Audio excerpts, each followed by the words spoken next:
We'll also find another place where we can do a 15,000-seater stadium.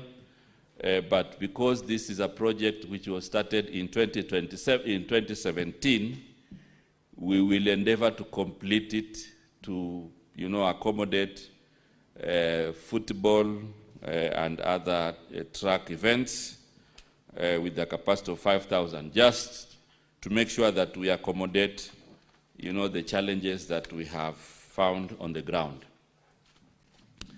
I also know that in Kericho,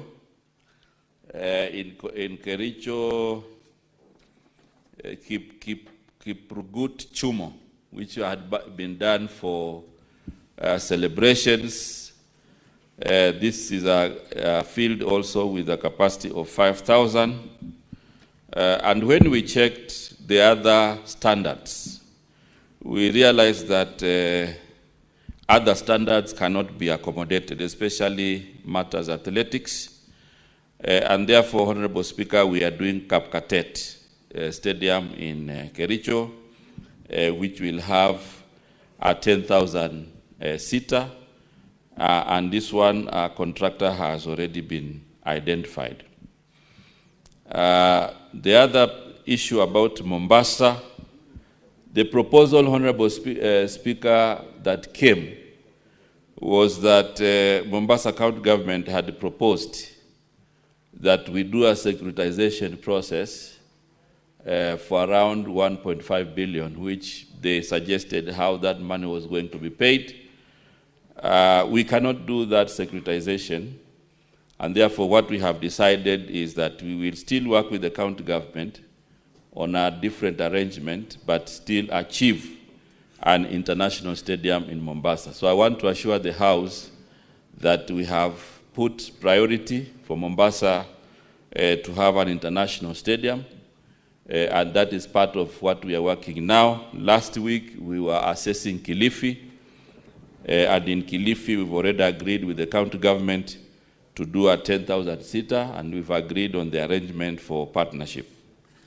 In Kajiado, we are making an assessment. We have already identified a team that is going to work with the county government to identify a site, and therefore, once the technical assessments are concluded, I will be able to make a comprehensive statement on the same. The other question from Honorable Sifuna, asked about the rugby lioness and acknowledged that we had pictures. So I want to assure the House that we have now 70 million that we'll be giving to athletes, those who won matches and they have not been honored.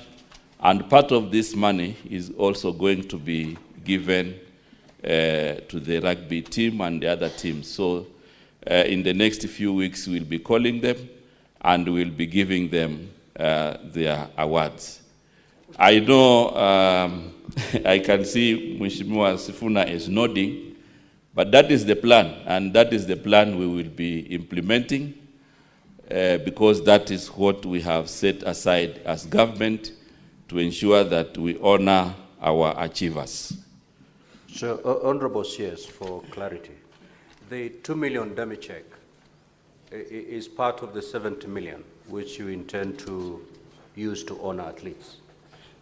Actually, that day we gave, is it 3? We gave 2, how much?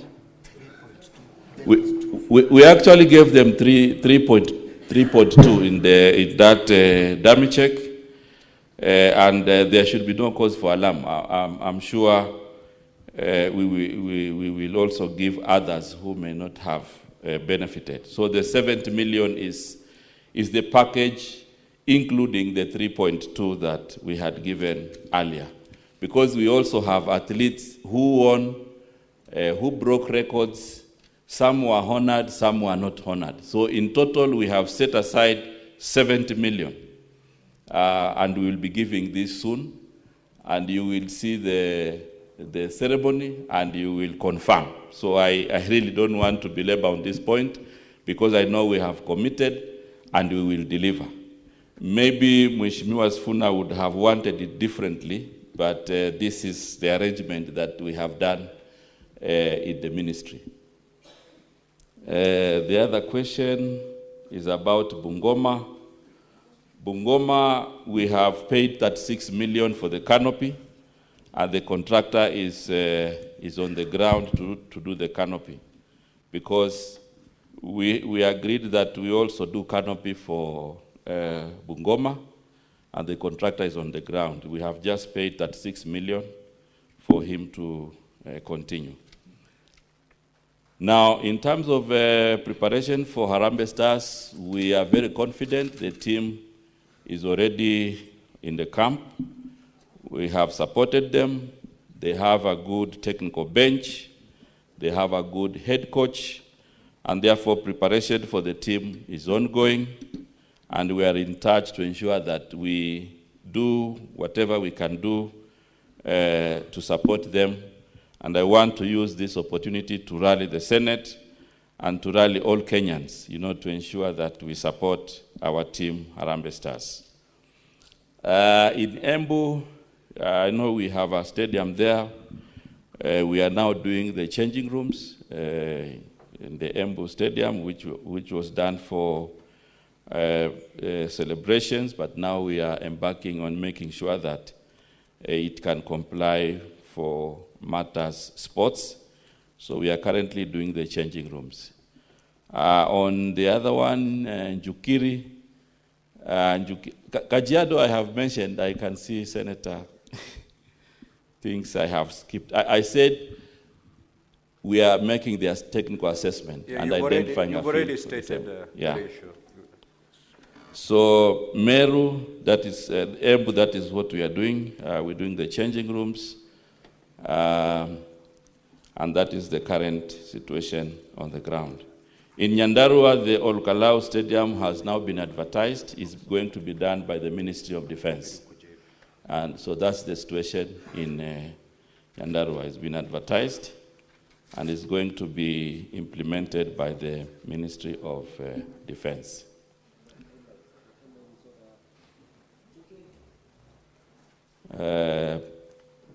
Njukiri.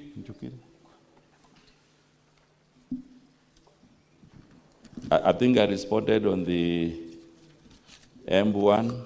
Njukiri is at the planning stage. Planning stage is still at assessment and design, but I think it's going to be a 10,000-seater stadium. So the Moi Stadium in Embu is done. Changing rooms are ongoing.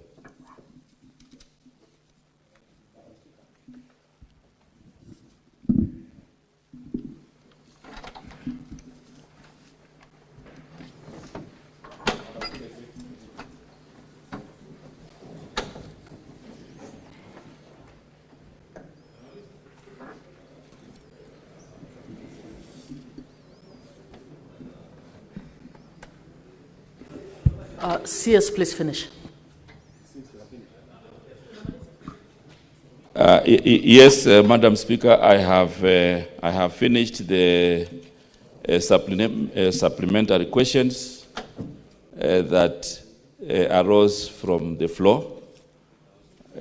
Because away from the first question, we had an official statement. We also decided to respond on the ones that have come from the floor. Thank you.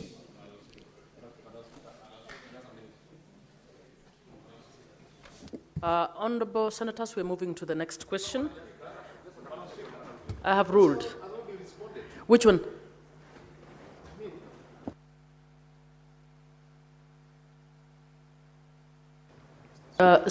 Please give Senator Q the floor. Madam Speaker, my question was very specific, and it was actually arising from Wote.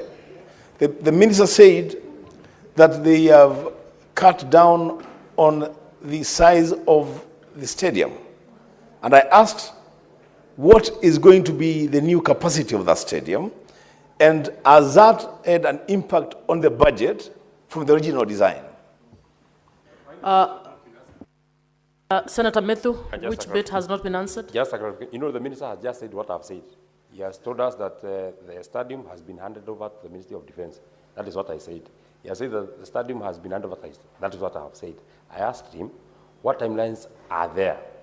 As you handed over to the Olokau Stadium to the Ministry of Defense, what timelines are you working with? When can that stadium be ready? That was a very specific question.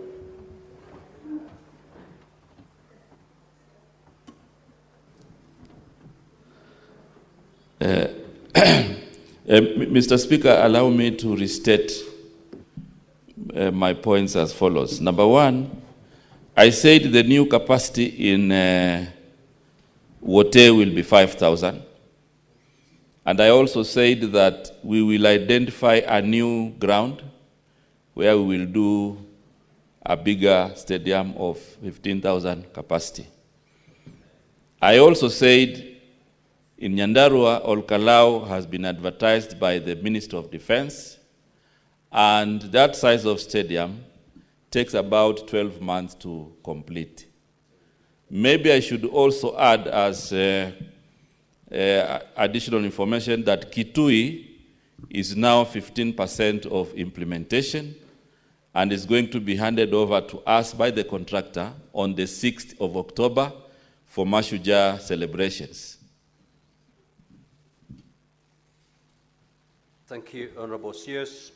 Honorable Senators, we will now move to question number 067 by Senator Joyce Korir. And I'm informed that Senator Miraj is going to ask that question on behalf of Senator Joyce Korir. Honorable Miraj, you may proceed to ask the question. Thank you, Mr. Speaker, sir. Could the Cabinet Secretary provide details of the specific government programs and initiatives in place to promote mental health and overall well-being of young people in Kenya, and explain how these initiatives have been tailored to address individual challenges faced by the youth? B, what measures has the ministry put in place to address the increasing mental health challenges like anxiety and depression among the young people, and most likely those participating in sports or arts programs? C, what approaches are being implemented to incorporate mental health support into youth-oriented sports and arts programs, and how can they access these services? D, are there any joint initiatives between the ministry and the Ministry of Health and other mental health organizations aimed to raise awareness on mental health issues faced by the youth, and if so, could the Cabinet Secretary highlight them? Thank you, Mr. Speaker. Honorable CS, you may now proceed to respond. Thank you very much, Honorable Speaker and members of the Senate. Mental health is a state of well-being in which the individual realizes his or her Honorable own... CS, just to save on time, start from page 3 with the last paragraph, so that we go direct to the question. Okay, fine. Thank you very much, Honorable Speaker, for the guidance. The Ministry of Youth Affairs, Creative Economy and Sports, in collaboration with key stakeholders, has rolled out several programs aimed at promoting mental health and overall well-being among young people, particularly those engaged in sports and the creative economy. These measures include, number one, the establishment of youth safe spaces within the operational youth empowerment centers, which offers mental health, therapeutic services, amongst other related matters, such as sexual reproductive health. The ministry has a program and the initiative of leveraging on technology to offer counseling services to the youth through utilization of an online counseling application developed by the youth, Kelvin Joroge. This intervention is preferred by the youth for the reasons that if used, it is easy, convenient, confidential, cheap, and accessible from a personal phone. This initiative has since seen increases in the number of the youth accessing counseling services, which help to mitigate mental health challenges. Through collaboration between the Ministry and International Youth Fellowship, Korea International NGO with presence in 105 countries worldwide, currently based at Kasarani and operates satellite campuses across the country, offers mindset changes training which integrates mental health clinic through weekend academy program. Through Kikao initiative and outreach activity in which the ministry in collaboration with other MDS organizes sensitization programs where mobile health clinics are organized for the youth. The ministry, through State Department for Youth Affairs and Creative Economy, has lined up a myriad of collaborative program with Madari Hospital, Youth in College, JKUAT, to offer mental health sensitization, screening and referral to the youth in college who may not wish to use the in-college counseling facilities. The ministry also uses the services of the officer in charge of employee wellness to provide on-the-spot guidance on matters mental health to the youth who come to the office seeking information on mental health services. Number 7, sports and arts therapy programs. Initiatives such as sports for development and creative therapy workshops are designed to foster mental well-being through engagement in sports and the arts, promoting resilience, teamwork, and emotional expression. Partnerships with mental health professionals. The ministry collaborates with psychologists and counselors to offer tailored mental health services during youth sports camps and creative arts events. Number 9, public awareness campaigns. Initiatives like End the Stigma and Mental Health Awareness Weeks target young people to promote open dialogue around mental health, destigmatization, and encourage help-seeking behaviors. These initiatives are customers to address challenges such as anxiety, depression, peer pressure, and identity crisis commonly faced by the youth.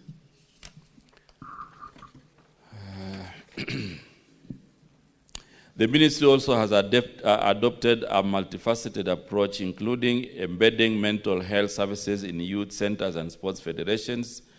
120 operational youth empowerment centers now integrate mental health sessions, including counseling in their daily activities.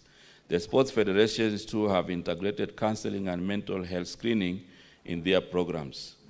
Training coaches and instructors, capacity building for coaches and arts instructors on mental health first aid to identify early signs of mental distress among participants. 3, referral systems, established referral pathways for young people requiring specialized mental health services to public and private healthcare providers.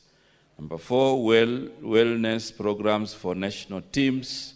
The ministry supports the Kenya Academy of Sports to include mental health modules in athlete development programs, including psychological preparation and post-event counseling. Integrated service delivery model. The ministry is piloting integrated sports and arts programs with inbuilt mental health support services. These are accessible at county youth empowerment centers and during national events like the Kenya Youth Inter-County Sports and Cultural Association Games. Number 2, mobile counseling units. In partnership with the NGOs, the ministry has deployed mobile mental health units to reach young people in remote areas during sports and arts events. Number 3, access channels. Youth can access mental health services through referrals from coaches and youth officers, direct contact with on-site counseling during events, toll-free mental health helplines. The other part of the question, the National Multisectoral Mental Health Action Plan 2021-2025, the ministry is a key partner in implementing the plan, which is led by the Ministry of Health. It prioritizes youth mental health through joint campaigns and community outreach programs. Number 2, collaborative awareness campaigns, joint initiatives with organizations like Basic Needs Kenya and the National Authority for the Campaign Against Alcohol and Drug Abuse, NACADA, focus on mental health awareness during sports tournaments, training peer education in mental health literacy. Number 3, National Sports Safety Framework, developed with input from the Ministry of Health. This framework includes mental health as a critical component of athlete safety and wellness. And finally, specific campaigns. Mind Your Youth, our youth campaign. This is a joint program promoting mental health awareness in schools and community sports hubs. I beg to submit, Honorable Speaker. Thank you. Honorable Miraj, you may ask your 2 supplementary questions. Thank you, Mr. Speaker, sir, and I'd like to thank the CS for a well-elaborate feedback from the questions by Senator Joyce Korir. But for the supplementary, if I may put to his attention, due to the so many land grabbing issues from our region, so many youth facilities, especially the ground. Which is your region, Honorable Miraj? Coast region. You have to state which is your region. Thank you, Mr. Speaker, sir. From the coast region, we have grounds like Kishada in Kisauni, Mende in Likoni, and Vexula in Likoni, where land grabbers are taking away the grounds from the youths. And this is increasingly adding up the numbers of our youths who are mentally unstable right now. You've spoken to a matter of sports in our schools to help in curbing the mental crisis that we are having from our youths. Can I put to your attention, CS, that most of the schools do not have playgrounds for them to go for sports? I don't know what measures you are taking, because as much as I can remember is that the president had put a task force and a fund to repossess grabbed land from the land grabbers. As a ministry and mental health in the picture, what are the measures you are going to take to safeguard the grounds that are being affected by major infrastructural programs by government and the land grabbers in our region? Thank you, Mr. Speaker, sir. Honorable CS, you may respond. Thank you very much, Honorable Speaker. I want to say that I acknowledge the question that has been put to me by Senator Miraji on matters land. And what we are doing as a ministry, we are working very closely with county governments, with the Ministry of Land, and also with Ministry of Education, where schools are concerned, to ensure that, 1, the grabbed land is repossessed, and number 2, to also protect other pieces of land from land grabbers. So that is the effort that we are doing. And part of the program that we are doing on sports academies is part of that program, where once we identify a place where we are doing an academy in a school, we also work with the other agencies to ensure that land is reclaimed, repossessed, and protected from grabbing. So we are working with other agencies of government on that matter. Senator Catherine Muma. Thank you, Honorable Speaker, for the opportunity to ask the CS a question. Thank you, CS, for your elaborate response to Senator Korir's question. Honorable CS, what you said sounds so good, but I would want to know where it is actually being implemented. In particular, I would want to know what programs you have in Nyakach sub-county, where I have been for the last 1 month. Honorable CS Nyakach in 2023 had teen and child pregnancy to the extent of 3,816. We have child mothers, we have young boys with a lot of mental health. We don't have any programs in that sub-county community. We don't even have any interventions. I'm trying to work with one CBO, trying to intervene for child mothers who cannot access counseling services and so on. Where are these programs? And why are they not reaching Nyakach sub-county? Senator Gataya. Honorable Speaker, I have a supplementary question to the CS Sports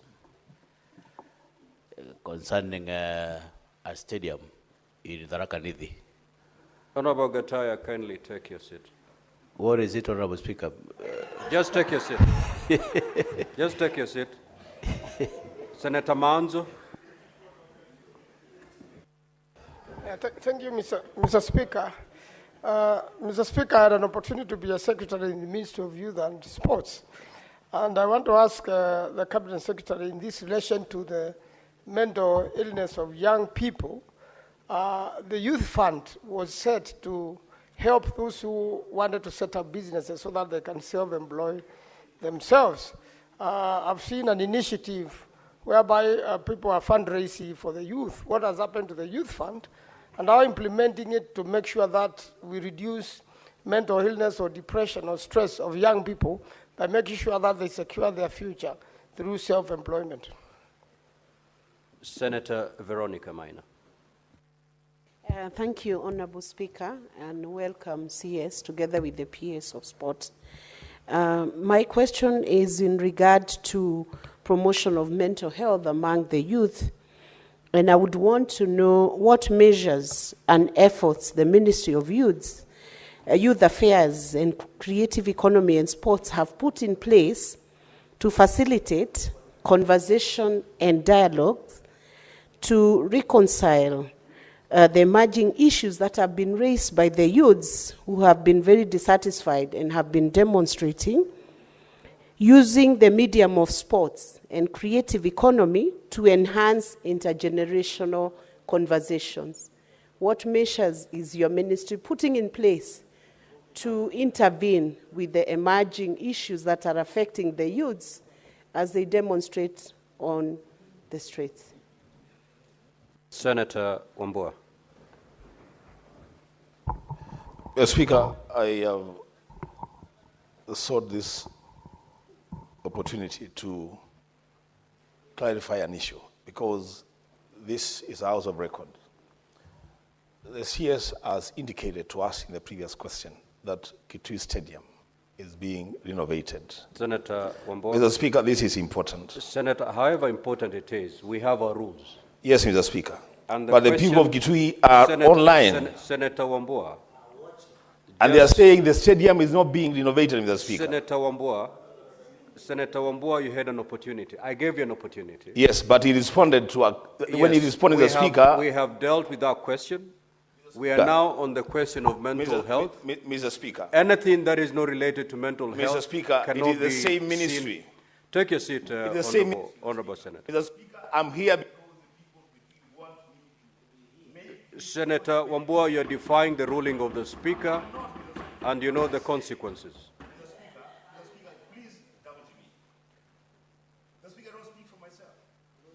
Senator Wambua.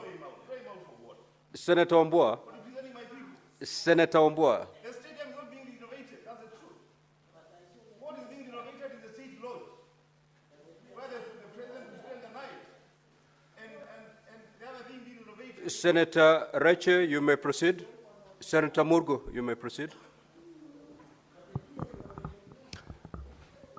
Thank you very much, Mr. Speaker, for giving me this opportunity. I would like to know from the CS as to what measures the ministry is taking towards drug use among the youth that is enhancing mental problems and so on, and therefore creating difficulty when it comes to talents and so on.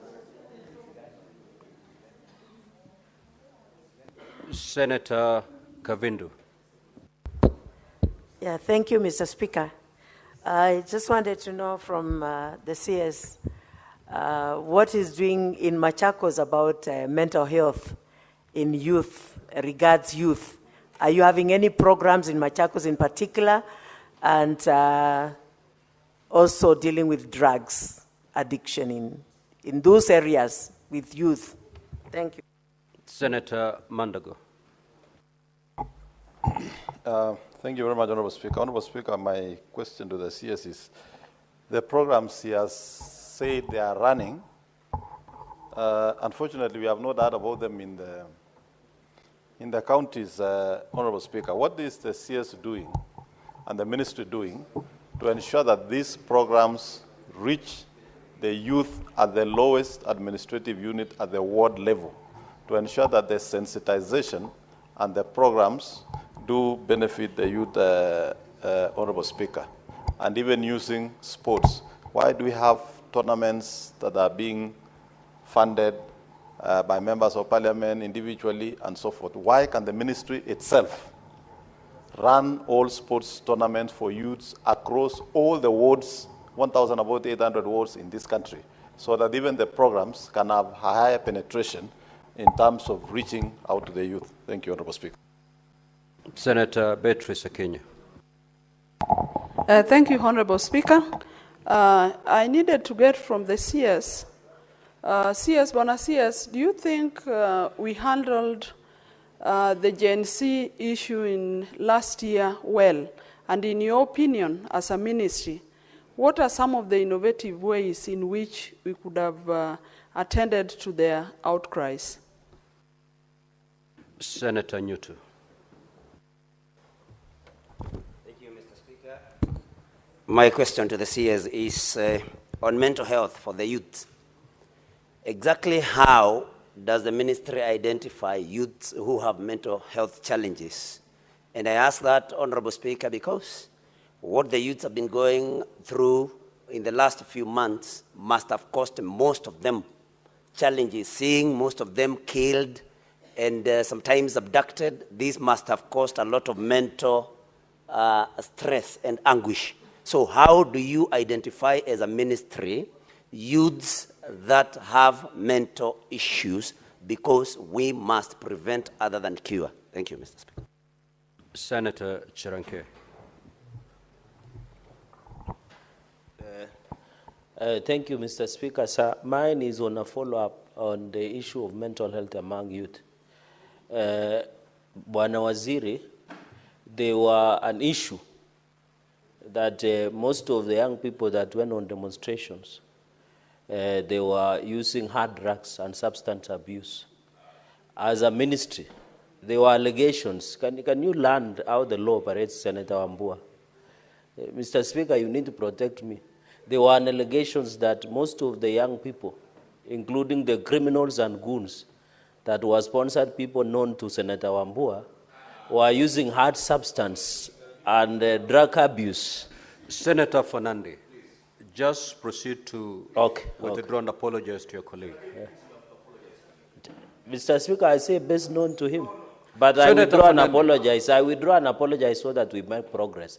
Mr. Speaker, I really wanted to find out the assessment of the Ministry of the Youth and Sports, whether some of the innovative agenda of addressing the grievances raised by the young people is part of making sure that there is mental wellness, Mr. Speaker, because we did pass the mental health bill in this floor of the House. I thank you, Mr. Speaker.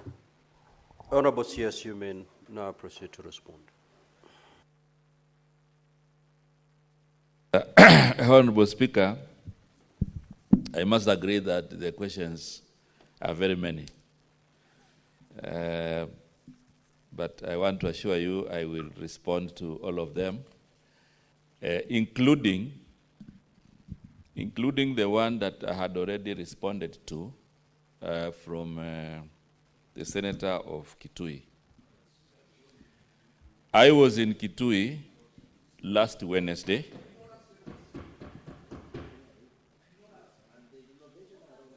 Proceed, Honorable CS. Proceed. I was in Kitui on Wednesday last week.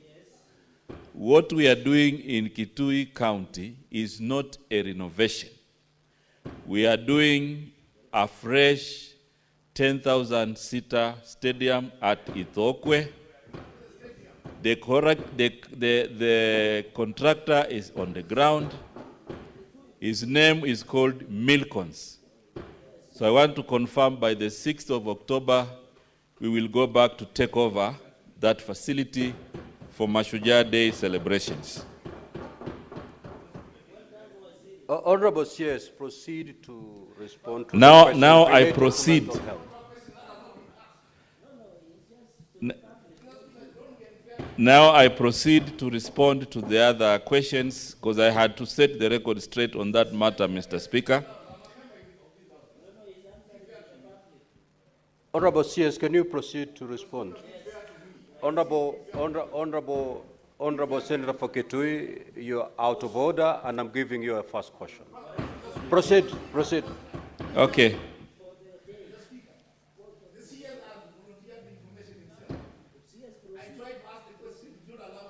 Honorable Wambua, kindly leave the chamber. Proceed, Honorable CS. Leave the chamber, Honorable Member Faketui. In the following 5 seconds, if you don't leave the chamber, Sergeant at Arms, help the member to leave the chamber. Proceed, Honorable CS. So on the matters of mental wellness, which in most of the questions they have been combined with other general issues, I want to state that the ministry is not working alone on these matters. We are working with other government agencies, for example, on matters to do with drugs and substance abuse.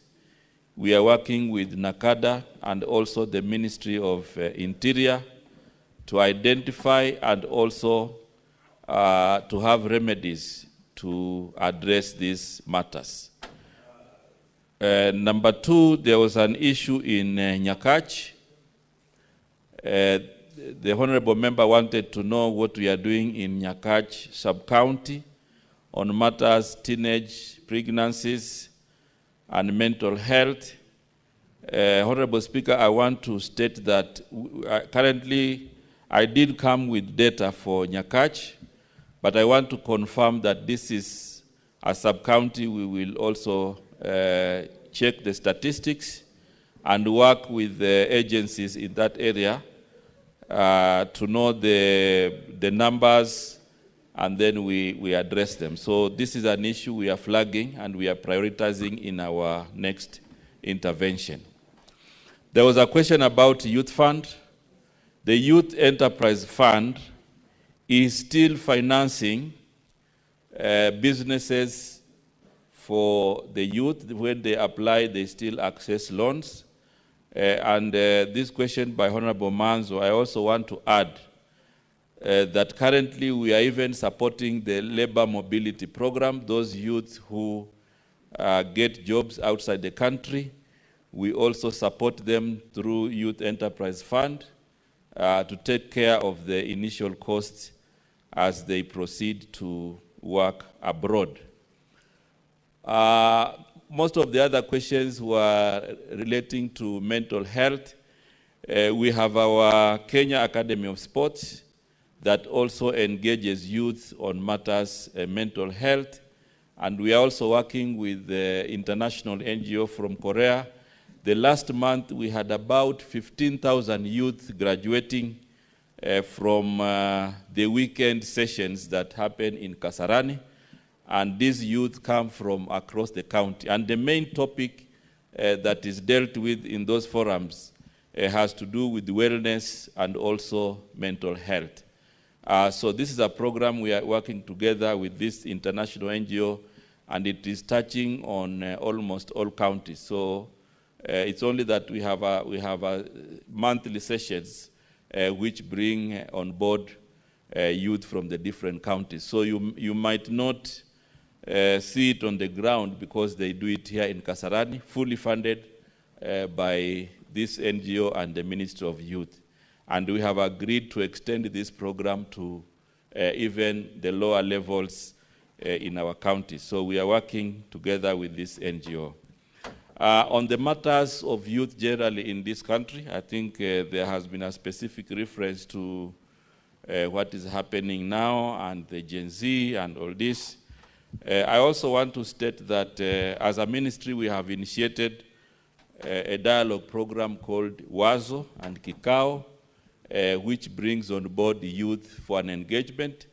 and this program is ongoing. It's only that we are resource constrained, but we keep expanding this program. So we have a Wazo and Kikao program as a dialogue model where we discuss with the youth on some of the issues that they are facing in their lives. Away from this, we are also working with the World Bank as partners in a program called Nyota, which also brings on board youth for recognition for prior learning.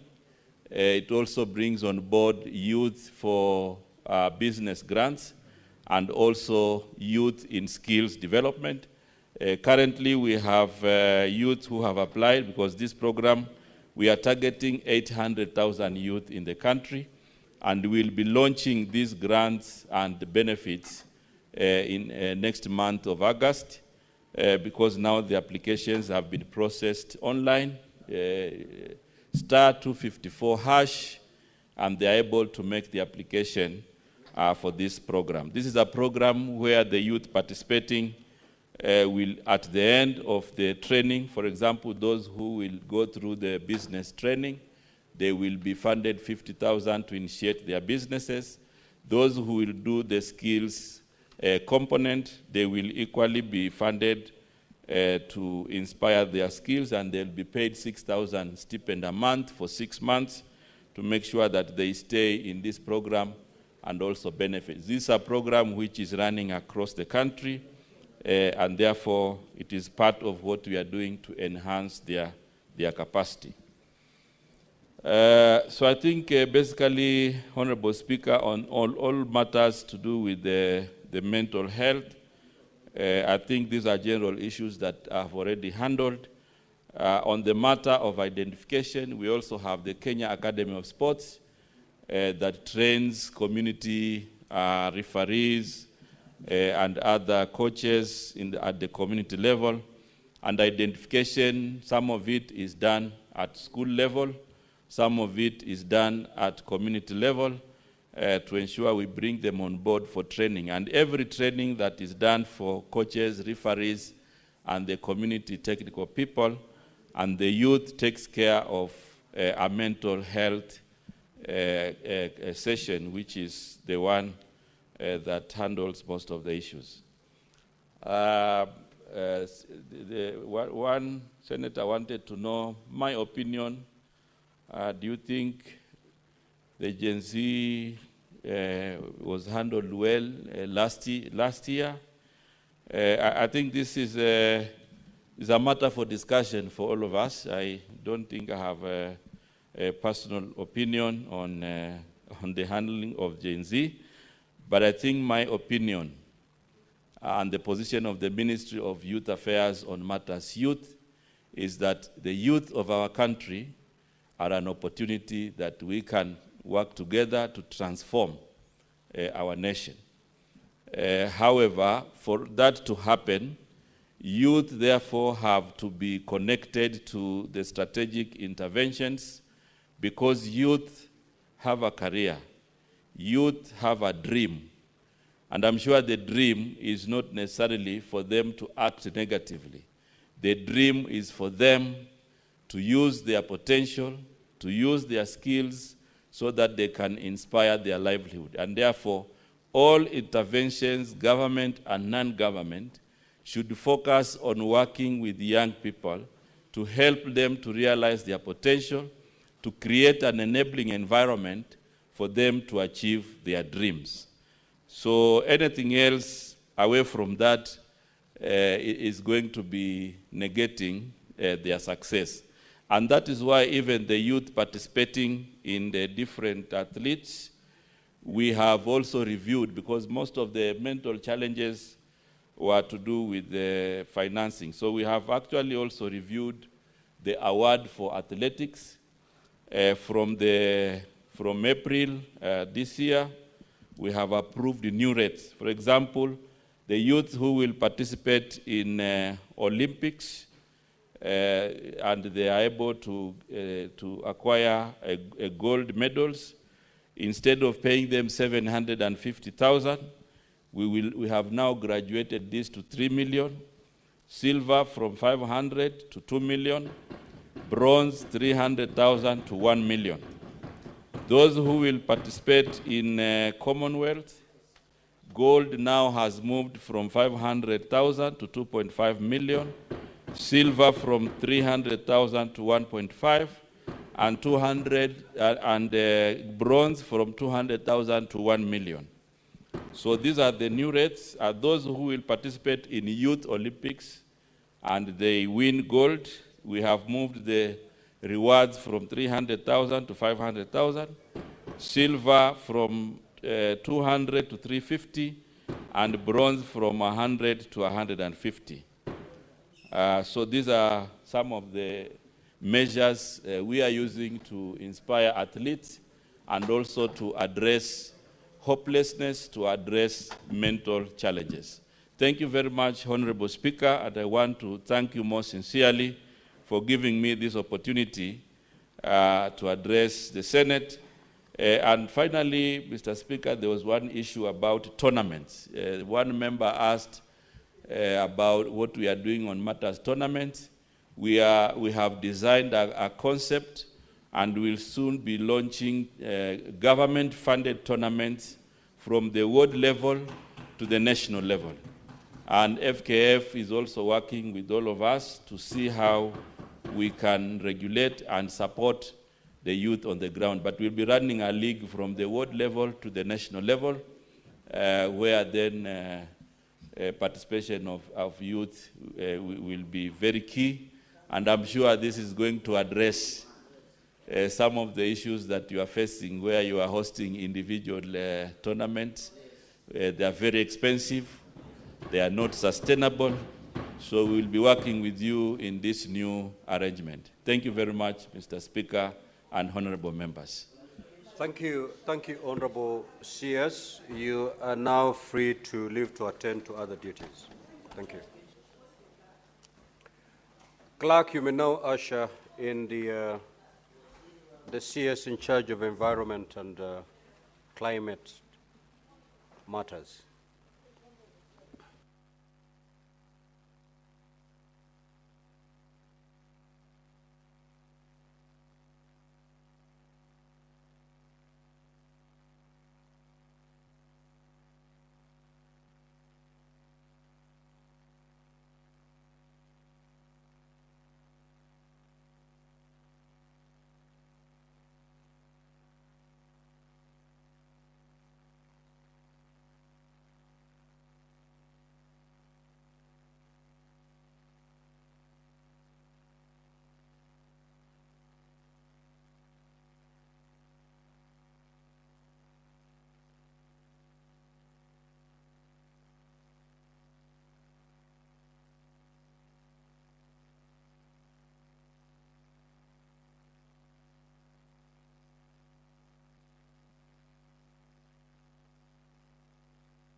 Honorable CS, welcome to the Senate.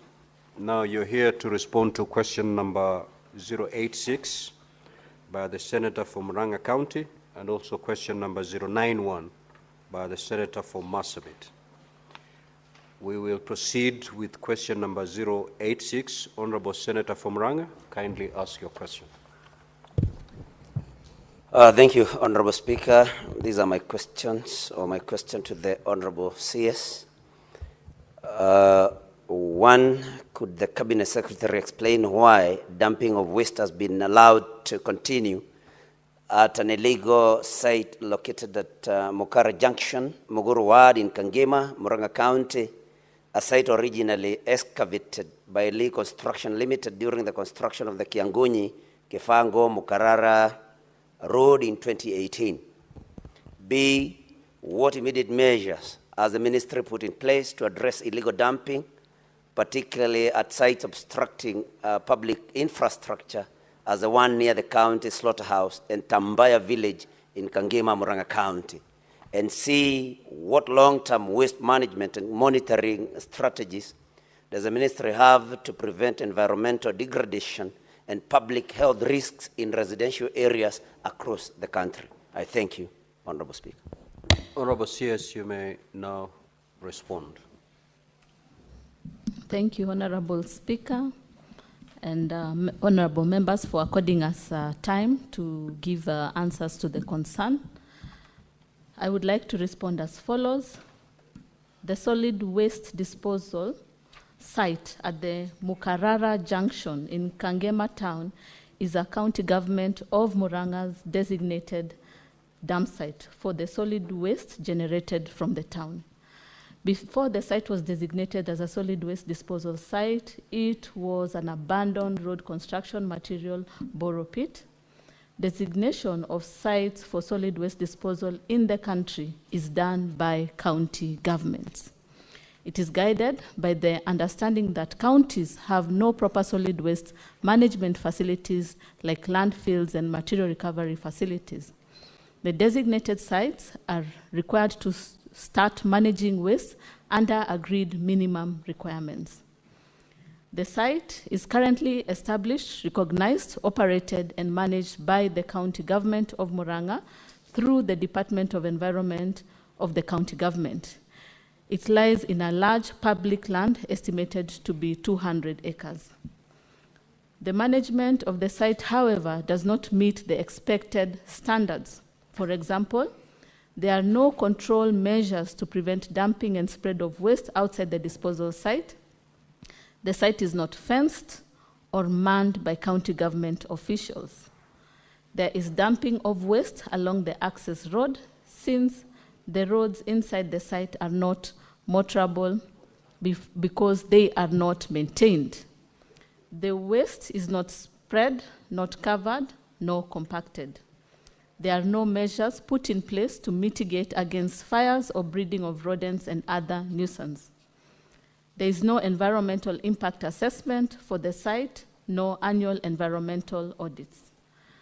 An inspection of the site was done by environmental inspectors from the National Environment Management Authority, and an improvement notice issued to the county government of Murang'a to improve on the management of the site. For question B, Honorable Speaker, the ministry, through the National Environment Management Authority, has issued several advisories to all the county governments and the Council of Governors on sustainable waste management.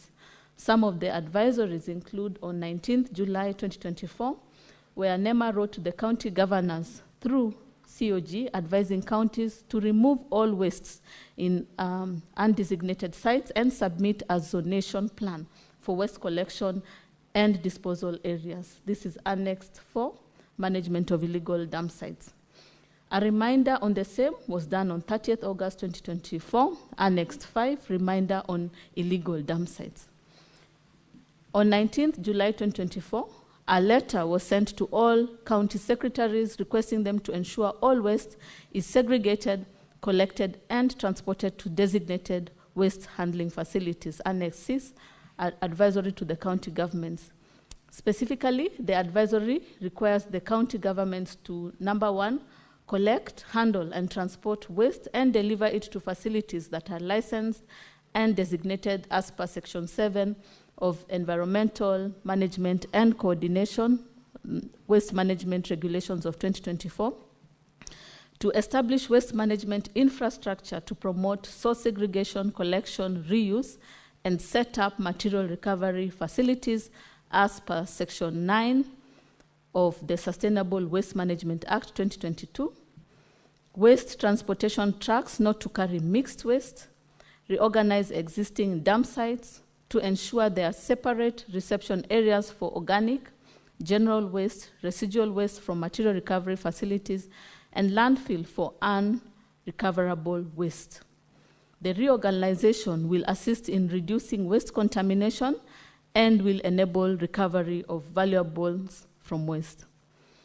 A reminder letter to all county governments was done on 18th June 2025, asking them to report to NEMA on progress made in reorganization of current dump sites to receive waste as per National Color Code. That is Annex 7, reminder letter on waste segregation.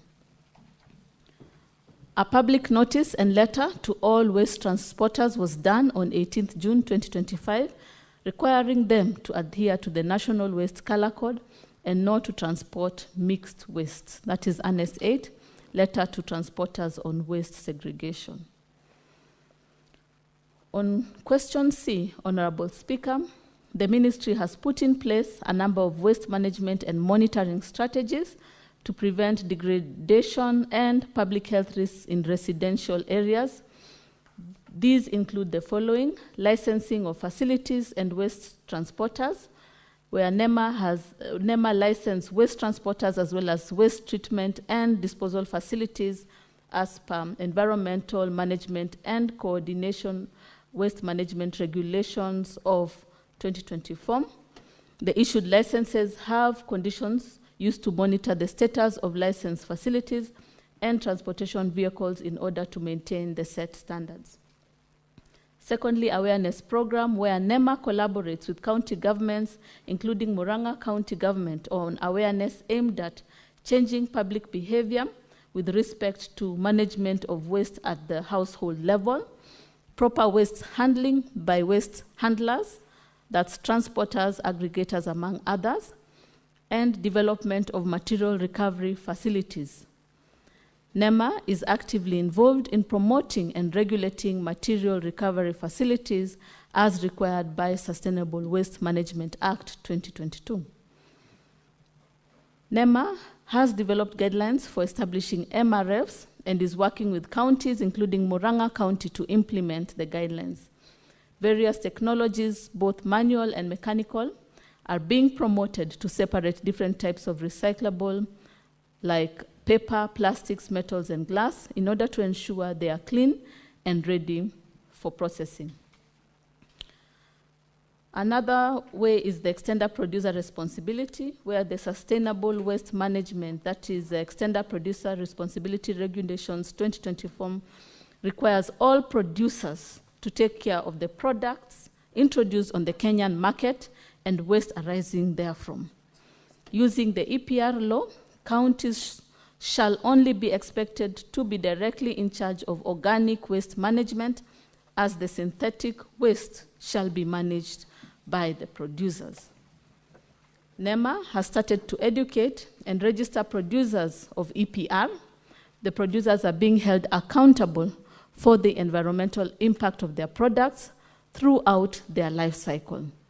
Producers, including manufacturers, importers, and brand owners, are obligated to register with NEMA and implement EPR schemes for designated products. For environmental audit and monitoring programs, NEMA has continued to engage county governments on an improvement program for solid waste dump sites through monitoring of the 10 minimum points. The 10 minimum points ensure the dump sites are adequately managed. This is Annex 1. Implementation of regulations of plastic waste. Plastic waste was identified as a very hazardous stream of waste that requires special attention, Hence, the enactment of the Environmental Management and Coordination, Management and Control of Plastic Packaging Materials Regulation 2024. And these regulations have established a framework for managing and controlling plastic packaging materials, promoting the use of environmentally friendly alternatives, and fostering recycling. NEMA has commenced enforcement of the plastic regulations. Honorable Speaker, the challenges in waste management at county level are several. We have challenges with counties which are at times adamant to undertake environmental impact assessment and annual environmental audits, making it very hard for NEMA to regulate. Counties are again adamant to license their waste transportation trucks with NEMA, and dump sites are neglected and have poor road networks, and this encourages illegal dumping. Counties are slow to embrace waste segregation at source and enforcement of the same. And there's lack of appropriate waste management infrastructure, such as material recovery facilities, recyclers, incinerators, and landfills. I submit, Honorable Speaker. Madam CS, I will allow honorable members who have got supplementary questions to ask, and Senator Cherargei is not in. Senator Esther Kinyuri. Honorable Speaker, it's my question. I have not asked for me to. Senator Nyutu, you will have your moment to do so. I appreciate that this is your question, and I am in the process of highlighting the members who have made requests to ask supplementary questions. And I was confirming that Esther Ekinyuri, just take your seat, Senator. You've got Catherine Muma, right? Senator Tabitha, Senator Kajwang, and lastly, Senator Beatrice Akinyi, in that particular order. Before then I allow Senator Esther Kinyuri, I will ask the questioner, Senator Nyutu, to ask your 2 supplementary questions. Then I will go to Senator Esther Okinyuri. Thank you, Honorable Speaker. I just need to seek clarification, further clarification from the CS, because from her response, one of the solutions that I have for monitoring of, environment and waste management is through licensing. But this is done, I believe, on an annual basis. So what do we do in the interim, Honorable CS, through the Speaker? Because when things start going wrong, and we only confirm at the time we are issuing the license for the following year, then in between there could be challenges. Honorable Speaker, the other issue I have with the response by the CS is, I know, of course, I've gone through the response and seen that NEMA wrote to the County Secretary, Murang'a County Government, regarding this matter. But, Mr. Speaker, what happens if compliance is not achieved according to the response, according to to section 143 of EMCA, that whoever does not comply then is liable to a fine, let me not go to the details, to a fine or imprisonment. So in the interim, if the county secretary does not comply, what happens to the residents of Kangema because they are exposed to health risks other than the imprisonment and fine that may be liable to the county secretary? What happens then to the residents? Thank you, Mr. Speaker. Madam CS, before you respond to that, I'll allow one senator again, Senator Esther Kinyuri, so that you cumulatively respond to the 2 questions. Senator Cherargei, I called you out. You are out of the chamber. Senator Esther Okinyuri. Thank you, Mr. Speaker. Mine is a further clarification on how deliberate the ministry is to tackle the issue of residential waste management, because the other time I was watching a clip on TikTok where the CEC, Geoffrey Mosiria, was trying to talk to residents in Pipeline Estate who are actually using waste and just dumping it right in front of their households, Mr. Speaker. What can the ministry do deliberately so that it's not just on the part of county governments, but also on the part of the households in those residential areas? Because her responses are quite theoretical, but not in action, because I've cited the case of Pipeline Estate, Mr. Speaker. Thank you. Honorable CS, you may respond to those 3 supplementary questions, then we will progress to the others.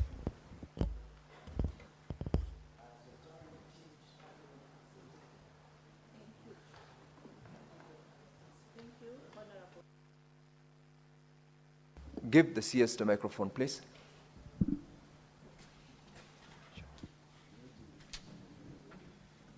For Senator Muranga, the question regarding licensing on annual and basis and what do we do in the interim, we have asked counties to do an environmental impact assessment. And in the absence of environmental impact assessment, we also, again, issue improvement plans to the counties. As you are well aware, waste management is a devolved function. And so we can only issue the improvement notices and await the impact assessment to see how we can move forward. And for non-compliance, we continue to engage the counties. But as I have said earlier on, we've had multiple interventions. One of them that has recently come in is the EPR, the Extended Producer Responsibility, which again will support us in ensuring that we have the polluter pays principle. This is again the answer to Senator Esther. So when we have the producer paying principle, then we can have resources, and after segregation, we will be ensuring that the recycling occurs, say for instance, the recycling of plastics, among others, and we can be able to improve waste management in that aspect. Additionally, through the EPR, what we intend to do is to support the waste pickers in terms of creating green jobs or clean jobs, and with working together with the county government, we believe that implementation of extended producer responsibility will support in terms of human resource, who will again support in segregation of waste and ensuring that our environments are clean and we are not exposed to health risks. Senator Catherine Muma. Thank you, Honorable Speaker. Even as I ask the question, Honorable Speaker, allow me to welcome the CS Environment to the Senate, but also to bring it to her attention that whereas waste management is a county function, the national government has the responsibility to develop policy, to develop standards, to actually provide technical support, and to ensure that the enforcement of the standards, national standards, in this matter. So I am not particularly happy that everything is being thrown to counties, even though it's their responsibility. So what my question is, how active is the Intergovernmental Relations Committee for the environment sector, and what are the issues you've agreed with county governments, and what in particular are you working on, particularly for toxic waste like asbestos roofs? Thank you. Senator Tabitha Mutinda. Thank you, Speaker. Allow me also to take this opportunity to welcome the Minister for Environment, because the last time she was here, she was the Minister for Health. welcome to Senate. Mr. Speaker, my question to the Minister is, in 2017, the government banned plastic in this country, both importation and local manufacturing. But still, as we speak, Madam Waziri, you realize that NEMA still gives exemptions, especially to the potting bags in this country that are still being manufactured. The reason we still continue having drainages blocking still is because of the illegal manufacturing of the polythene bags, because still NEMA allows for manufacturing of potting bags or seedling bags in the agricultural sector. What is your plan as the minister in regards to ensuring that Kenya now focuses on the alternative of the biodegradable potting bags in this country so that we completely eradicate the production and importation of the raw materials for plastic bags in this country? If you continue giving these exemptions, then when will we have the maximum alternative of the plastic bags in this country? I submit, Mr. Speaker. Senator Moses Kajwang. Mr. Speaker, I also welcome the CS to the Senate, and I look forward to further collaboration with her in my other capacity as the chair of the Climate Caucus. Mr. Speaker, Parliament played its role by passing the Sustainable Waste Management Act in 2022. Under the Act, the CS was given certain responsibilities. The Act established a council. Mr. Speaker, I would like to find out from the CS whether this Waste Management Council has been established, whether it is working, and what it has been able to achieve. Under the Sustainable Waste Management Act, the CS was also required to bring regulations to the House and was also required to publish model laws for county governments. I want to find out from the CS which regulations have been brought to Parliament, whether the CS has published the model laws, and how many counties have been able to successfully implement or enact those laws. And finally, Mr. Speaker, waste is gold in certain jurisdictions. When we went to Dubai, we found that they are converting solid waste into energy. We have seen countries where recycling is a big part. The circular economy is huge. Could the CS tell us what the policy position of the government is with regards to conversion of solid waste into energy and the size of the circular economy in Kenya and the challenges that it faces? Thank you, Mr. Speaker. Senator Moses Kajwang, you noted that you asked more than 2 supplementary questions, and I let you do so intentionally by virtue of your position as the chairman of the Climate Caucus. Otherwise, ordinarily, the standing orders allows you to have only 1 supplementary question. Senator Samson Cherargei.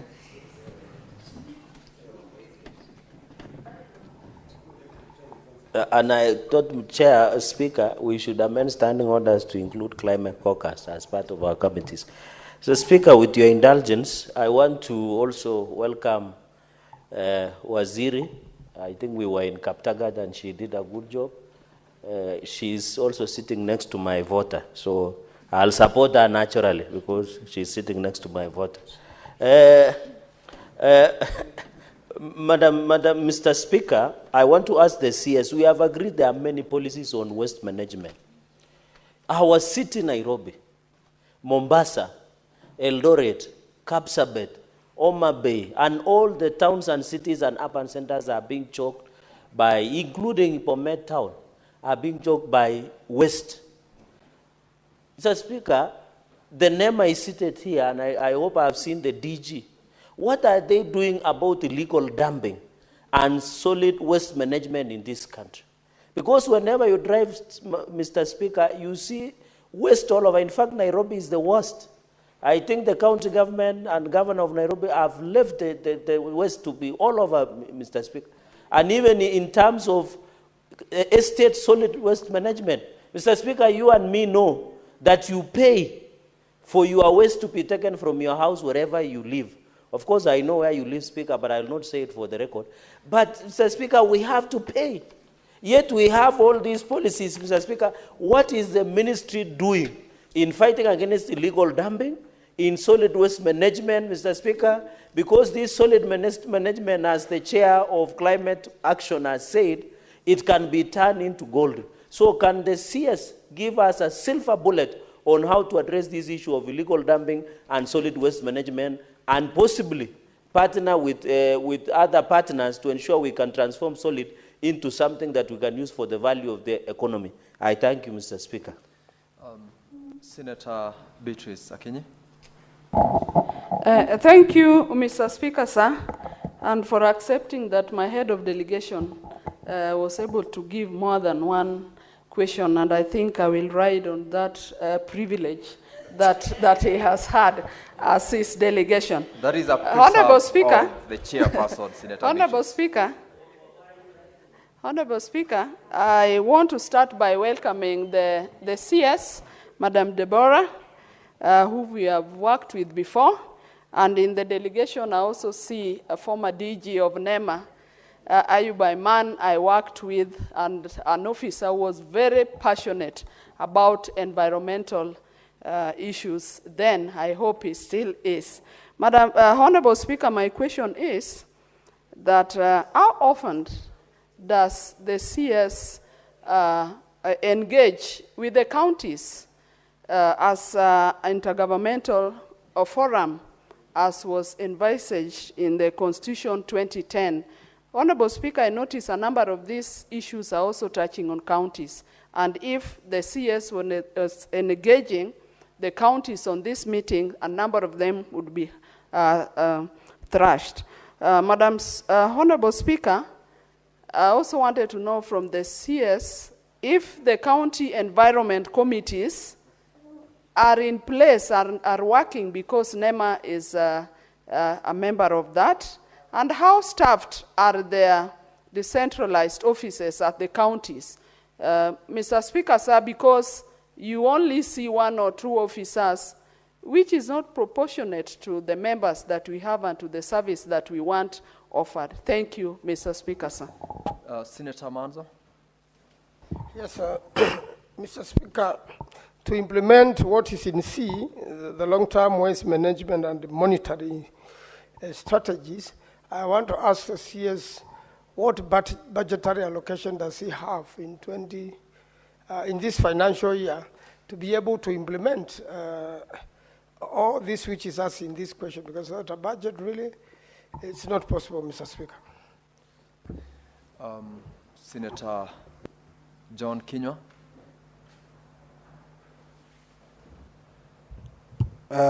Thank you, Mr. Speaker. When I'm here, I'm thrown off balance by the questions that my colleagues are asking in terms of waste management, because in the Waste Management Act 2021, the mandates are given to the county government unless, Mr. Speaker, these functions have been taken back to the national government. Thank you, Mr. Speaker. Did you ask a question to the CS? No. It's for the CS to tell me whether maybe these functions have been taken back to the national government. Very well, thank you. And lastly, Senator Onyonka. Thank you, Mr. Speaker. This matter is so weighty that I wish we had more time to interrogate it, but I believe that at some point we may have to. I wanted to ask the CS, in a nutshell, if you look at all the issues that has been brought up by either at that time, I'm talking about in the 80s and 90s up to now, at that time the issue was with municipal councils, then we had county councils, and then we've now come in where we have counties, and of course all these matters have been devolved, and I just want to come, Mr. Speaker, to the city of Nairobi. Why, Mr. Waziri, why are we not able, just as a people who are intelligent and reasonable, Why are we not able to get a system which is self-sustaining, which is reasonably designed and made in such a manner like other countries do, so that we can manage our garbage?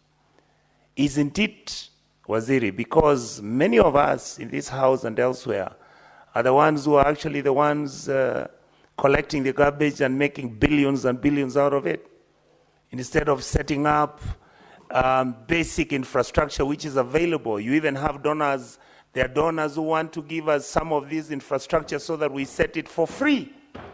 And yet, every time an idea comes about how we are going to fix the issue of garbage in Nairobi, it dies somewhere. Same way, why are we not able to have... Kindly be specific in the question you want to ask the Honorable CS. Can the minister tell us whether the reason why Nairobi cannot collect its garbage and manage it is because of the corruption which is endemic in our government, in our county governments, and all the government departments which are involved in this? That's why we can't move. Honorable CS, you now may proceed to answer the questions from the various senators. Thank you, Honorable Speaker and honorable members. Yes, as a ministry, first of all, we've worked on the policy. We have strategies, we've had regulations that have been reviewed, which are really of international standards. But as you know, we at national level, it's all about policy. The implementers at the county level, since waste management is devolved. And one of the new regulations that we have passed, as I said earlier, was the extended producer responsibility, where the polluter pays principle. What does that mean? It means like the plastic bottles of soda. The producer must be able to see the life cycle of these plastic bottles. We should not find them in the rivers. We should not find them anywhere contaminating. So there is some money that should be given. They pay something because of the pollution. Now, these are the resources that we intend to use in order to improve waste management, and as Senator Onyonka has talked about, review the sustainability. I also want to inform the Chair of Climate that one of the things that we are also looking into is FLOCA, where we know that county governments are being given resources in order to implement FLOCA. One of the areas that they can also review is waste management. And so we'll be supporting them, guiding them in terms of establishing the material recovery facilities, and again ensuring that we are having circular economy implemented at county level. And so we've written advisories again to the counties, and we continue engaging with counties. Our meeting again is scheduled in the coming weeks, where we'll be meeting the governors to explain to them the EPR and see how we can implement. Again, one of the neglected and so-called vulnerable people are the waste pickers. And we are seeing how, again, we can incorporate them into these cooperatives so that we can ensure that there is sustainability, and we are empowering them and creating green jobs for Kenyans. So these are, again, deliberations we'll have at, with the governors. But for counties, we have the county directors routinely meeting. I believe there was a meeting 2 weeks ago where the NEMA team was able to meet them. And again, we continue supporting them even in matters of implementation. But yet again, they are the key implementers of waste management. Regarding the question of tackling residential waste management, as I had said earlier, it's really about convening the polluters. I think, you know, behavioral practices vary in communities. We cannot say, Honorable Esther, that we can tell everyone to change their behavior, but yet again, we can talk to the polluters. And yet again, we can capacitate human resources that can support us in training, whether it's at the school level, the community level, among others, in matters of waste segregation, and matters of hygiene and reduction of health risks. And so those are, again, areas that we are looking into, engaging the polluters to see how they can support in improving the behavioral practices. But ultimately, it's about having the human resource capacity. When you're talking about sustainability, the human resource that are able to ensure that the environments are clean, and this is through resources which can be found in the EPR, FLOC, and also resources that have been given to county governments. So they should be able to allocate some of the money for waste management, for establishment of material recovery facilities, for having the human resource, and implementing the rest. So the other question was Senator Muma, who asked, I think we've answered that we have strategy, regulations, and enforcement, and we have intergovernmental relations are strengthened, and we have routine meetings. We sent a gazette notice for asbestos, that is safe removal and safe disposal of asbestos in Kenya. But then we, cognizant of the fiscal space, some have been able to do that, others, national government, counties, again, are unable. So we are engaging Treasury and to support us in allocation of resources that will support in implementation of this. Equally, we are engaging partners who can support one way or another. But step by step, we are looking into the safe removal and disposal of waste. And we, again, have come up with guidelines to support in implementation of the same, as well as the strategies. So the next question was regarding banning of plastics. And NEMA provides exemptions for essential uses of food packaging, but EPR, again, should deal with the authorized bags. That is the polluters. In the EPR regulations, you'll notice that we are enforcing that they need to look at the waste that is being produced in matters plastic and ensure that a waste management, recycling of the same is done. We have developed a circular economy strategy, of which we are really finalizing and implementing, courtesy of partners, as well as the African Union. And upon once it has been passed, now we'll be encouraging circular economy in Kenya. So recycling of plastics will again be addressed in that area. But for the potting bags, what we are encouraging is biodegradable bags that have been meeting the standards of the Kenya Bureau of Standards. So far, we are still reviewing which one would be best suited for our environment, and again, working with the KFS and the State Department of Forestry to ensure that we move to the biodegradable bags. So far, we've not had the one that meets optimum standard. And I think if you could give us time, then we can give a comprehensive report of the bags that we have had so far. But it's something that we have tasked the foresters as well as NEMA to support in the same.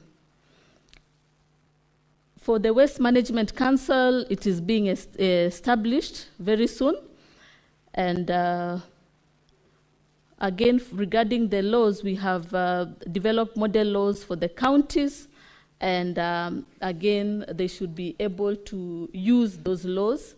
For us is regulation and policies. The county is for implementation, since waste management is devolved. So again, it's critical to note, Senator Moses, you talked about circular economy. For us, 60% of the waste that we produce is organic waste, of which some can be utilized as fertilizer, and again, as a proportion can be used for methane production and also energy. So for waste to energy of this, the comprehensive, only 5% can be used for energy. Yeah, 5% of the waste. So conversion to energy is a limited amount. I think the focus should be mostly on fertilizers, because that incorporates 60%, and then around 30% is for plastics and recyclable materials, and only 5% is waste to energy. So based on the analysis that has been done in terms of the waste that has been produced in Kenya, then we are looking at the circular economy and what we can do in terms of recycling this waste based on that. So I think we've answered all the questions, and I highlight Senator Onyonka's question, self-sustainability. It is all about us looking in, and it's about us looking at what we have done is the extended producer responsibility, which we believe is a sustainable solution for Kenya. And for the county government, again, to address the other issues of corruption and cartel, even as we enforce as NEMA, the implementation of waste management. Thank you. Honorable members, we have eaten 15 minutes into the next questions time, and therefore the responses that we've received from the Honorable CS, save for what the question by Senator Manzo on the budget, whether you have allocated on this question. I haven't heard you responding to that. I will allow you, Senator Veronica. I had closed on questions and withdrawn all the same. I've noticed that you requested after I had closed on the question supplementary to the CS. On that one, Honorable CS, when you will be responding to the next question, please respond to the question as to whether you have got any budgetary allocation in the current financial year on the question by Senator Manzo. The next, honorable members, you're going to is question 091, and Senator Mohamed Chute has authorized Senator John Yutu to ask the question. I will proceed to allow Senator John Yutu to proceed to ask question 091 on behalf of Senator Mohamed Chute. Thank you, Mr. Speaker. As you have rightly stated, I'm standing in for Senator Chute of Marsabit County. And the question by Senator Chute, A, is could the Cabinet Secretary provide the historical background on the introduction of Prosopis juliflora, commonly known as madenge, in Kenya, including the actors or institutions involved, and explain the ecological or policy rationale that justified the introduction of the plant. B, what is the current extent of Prosopis juliflora spread across the country, and could the Cabinet Secretary identify the most affected areas, particularly in Marsabit County, where the species reportedly covers approximately 40% of range lands? And C, what short and long-term interventions has the ministry developed to contain or eradicate Prosopis juliflora, including projected timelines, budgetary allocations, and multi-agency or county-level plans aimed at the restoring affected rangelands, especially in light of its 2022 classification as a national security threat? And finally, Mr. Speaker, has the ministry undertaken or reviewed any scientific assessments on the viability of Prosopis juliflora for alternative uses? And if so, what are the findings or outcomes of such initiatives, including any ongoing or planned community-based projects that align with ecological restoration? I thank you, Mr. Speaker. Honorable CS, you may proceed to answer question 091. Yes, Honorable Speaker, thank you. So maybe to answer the question on illegal dumping first, the letter done to all counties, there was a letter done to all counties in July 2024 and a reminder sent in December 2024 about the same, and counties are adamant. So we continue to engage them for implementation. Regarding the budget, yes, we have inadequate budget to support NEMA operations in matters monitoring, evaluation, and inspection of site. Again, it's an area that we would want to advocate for to ensure that we are working on. So regarding the question on Prosopis juliflora, Honorable Speaker, the genus Prosopis belongs to the family Leguminosae, specifically the subfamily Mimosoidae. The genus has 4 genera and 44 species and several varieties, of which 40, including Prosopis pallida, are native to the American, mainly South American. In contrast, 1 is native to Africa, Prosopis africana, and 3 are native to Asia, Prosopis cineraria, Prosopis facta, and Prosopis coelziana. Honorable Speaker, Prosopis pallida was first introduced into Kenya in 1948 by the colonial government workers and planted in Taveta Township. It was a popular species and was widely planted in the larger Taveta County, then Taita Taveta District, and other parts of arid and semi-arid areas of Kenya, mostly in the 1960s to 1980s. The species is non-invasive and exhibits good stem. Senate Majority Leader, Senator Nyutu, Senator Cherargei, order please. Allow the CS to be heard in silence. Good stem forms and other growth characteristics, but slower growth rate. There is no clear documentation regarding the introduction of Prosopis juliflora into the country. It is suspected that it could have been due to taxonomic confusion with Prosopis pallida and Prosopis juliflora. The fast growth of Prosopis juliflora and adaptability to dry conditions made it more popular to communities in most of the 1980s and 1990s, where it was widely introduced to many districts such as Turkana, Baringo, Isiolo, Marsabit, Garissa, Tana River, Taita Taveta, Kajiado, Kilifi, Mombasa, Wajir, and Mandera, among others. Honorable Speaker, the El Nino weather phenomena of 1997 and 1998 led to the population explosion by Prosopis juliflora in all areas where it has been planted, thus making its invasive tendency visible for the first time in Kenya and Eastern Africa.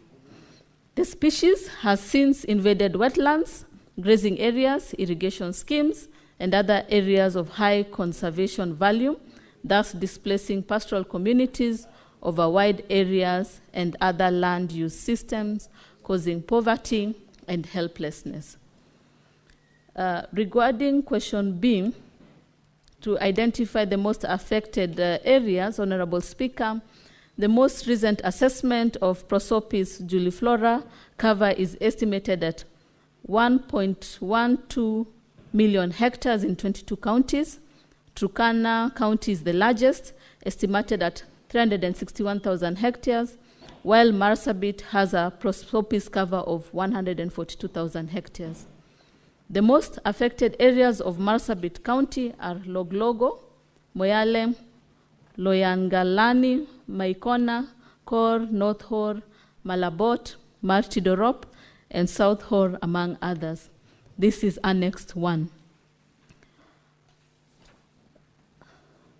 So, regarding the short and long-term interventions, Honorable Speaker, the ministry began responding to Prosopis challenge by jointly undertaking baseline studies between 2000 and 2002 to determine the status and the impact of the species in Kenya.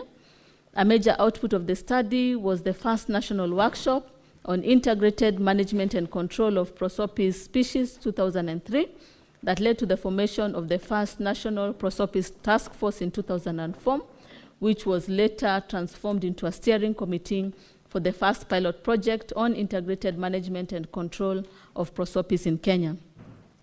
Baringo was used as a pilot site between 2005 and 2008.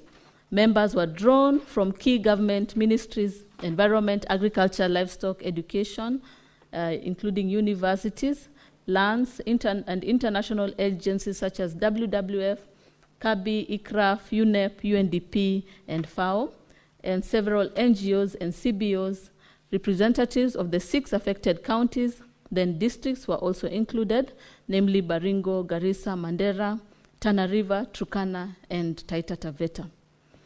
Honorable Speaker, the government is undertaking the following initiatives in the management of prosopis species. For short-term interventions in 1999 to 2001, we conducted a national survey to determine the status and impact of prosopis species on livelihood and environment. The first sensitization workshop at the national level on integrated management and control of prosopis species was held in October 2003, and followed by a second one in 2007 and a third one in 2015.